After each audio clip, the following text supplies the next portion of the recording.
بالوعي تبنى الأمم.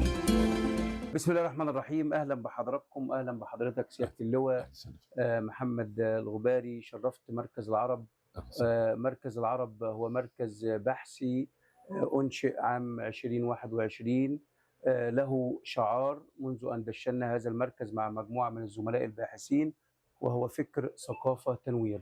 طبعا المركز له اطر بحثيه محدده ومعينه، نهتم بالقضايا السياسية والإقليمية، ودائما عندما نخرط في نقاش بحثي في أي من القضايا لابد أن نأتي بالخبراء، والخبراء لدى الباحثين مختلفين كليا وجزئيا عن الخبراء لدى الإعلام. فالخبراء لدى الباحثين هم الذين يملكون المعلومة ويستطيعون أن يحللوا هذه المعلومة بشكل دقيق بحثي منهجي. طبعا نحن في المركز نتبنى قضايا كثيرة جدا، سواء قضايا تدعو إلى الفكر التنويري أو قضايا تدعو إلى الوعي، رفع الوعي. ولذلك في 2022 بعد أن دشنا المركز بشكل مباشر كانت هناك بعض الأطروحات والأفكار والرؤى التي يقدمها المفكر العربي الكبير الأستاذ علي محمد أشرف الحمادي، وهو مدير ديوان الشيخ زايد الأسبق. قدم للمكتبة العربية والمكتبة الفكرية والمكتبة الفلسفية عدد كبير جدا من الأطروحات والرؤى. نحن في مركز العرب أخذنا على عاتقنا أن ننشر هذه الثقافة، ثقافة السلام وثقافة التعايش وثقافة الوعي.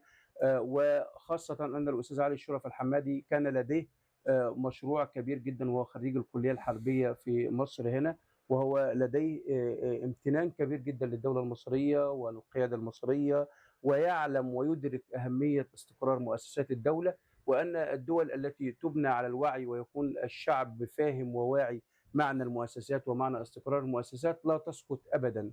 وبالتالي في هذه الأيام المباركة، أيام شهر أكتوبر الذي حققنا فيه انتصارا تاريخيا على العدو الصهيوني الغاشم، واستطاعت الدولة المصرية أن تعيد الكرامة العربية من جديد، وأن تكون هناك قوة ردع حقيقية مصرية حققت هذا الانتصار. وبوصف حضرتك كنت أحد المشاركين في هذه الحرب المجيدة، وهذا شرف ما بعده شرف.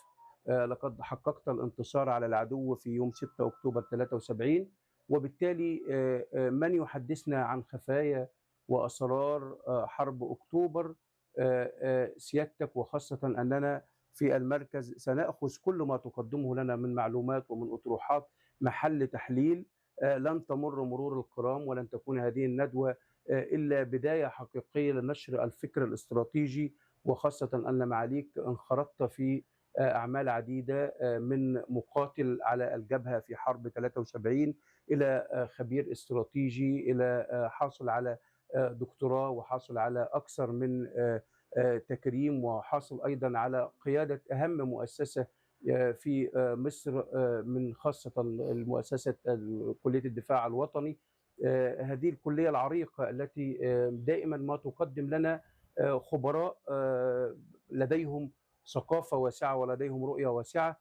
ولذلك سيادة اللواء نحن جميعا جئنا في هذا اليوم طبعا بحضور الأستاذ مجدي طنطاوي المدير العام لمؤسسة رسالة السلام العالمية، وأيضا الكاتب الصحفي الكبير مدير تحرير جريدة الجمهورية، وهو إعلامي كبير له رؤى وله أطروحات وله أفكار، ويشتبك دائما مع الأفكار التنويرية. طبعا الدكتورة نسرين هي زميلة صحفية المحررة العسكرية بمجلة أكتوبر، وزميل كلية الدفاع الوطني. وطبعا الدكتورة رندا فخر الدين نائب رئيس مركز العرب، استشاري أمراض نساء ولكنها نائب رئيس مركز العرب لشؤون التدريب والتأهيل. وسيادة اللواء طبيب عصام علي عبد المحسن نائب رئيس مركز العرب للشؤون الطبية والصحية. والأستاذ الدكتور محمد يحيى غيدة نائب أول رئيس مركز العرب، وهو طبعا أستاذ مرموق بجامعة المنصورة. وشاركنا في هذه الفكرة منذ بدايتها الأستاذة هديل فتحي وهي مدير التنفيذي لمركز العرب، الأستاذ حنفي الفقي، الأستاذ محمد الشرقاوي، الأستاذ مصطفى حافظ، الأستاذ عبد الغني دياب رئيس التحرير، الأستاذة ريهام عصران، الأستاذة شيماء، والأستاذة داليا، وكل الزملاء الموجودين في مركز العرب. هم يقومون بكل الأدوار البحثية والأدوار الثقافية والأدوار التنويرية، ودائما رغم قلة عددنا إلا أننا استطعنا من خلال فترة وجيزة أن نقدم للمكتبة العربية والفكرية عدد كبير جدا من الإصدارات الخاصة بالأستاذ الشرف الحمادي، زي كتاب قراءة في أفكار الشرف الحمادي بجزئي. أيضا قدمنا مجلة العرب للأبحاث والدراسات دي السنة الرابعة، العدد 45، مجلة بحثية مرموقة تهتم بالملفات العربية، لكن احنا بناخد نماذج من الدول العربية. بدأنا ب7 دول وإن شاء الله نتوسع في بعد ذلك. وجدنا أن الثقافة تحتاج إلى المزيد من التوسع في الدوائر المعرفية، ولذلك أصدرنا مجلة العرب باللغة الإنجليزية واللغة الفرنسية واللغة السواحلية واللغة الأسبانية، 4 لغات في البداية، ثم بعد ذلك نتوسع. عندنا طبعا أفكار جديدة، وعندنا يعني قدمنا للمكتبة الصوتية عدد كبير جدا من المؤلفات ومن الأطروحات يطول الحديث لسردها، لكننا نرجع إلى هذه المناسبة العظيمة، هي مناسبة انتصارات أكتوبر.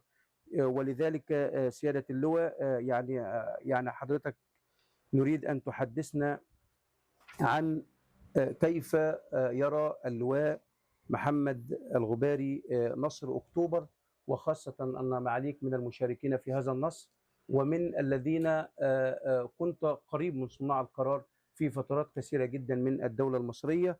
وعاوزين برضو نطمئن في كلمة حضرتك عن المشهد المستقبلي للدولة المصرية،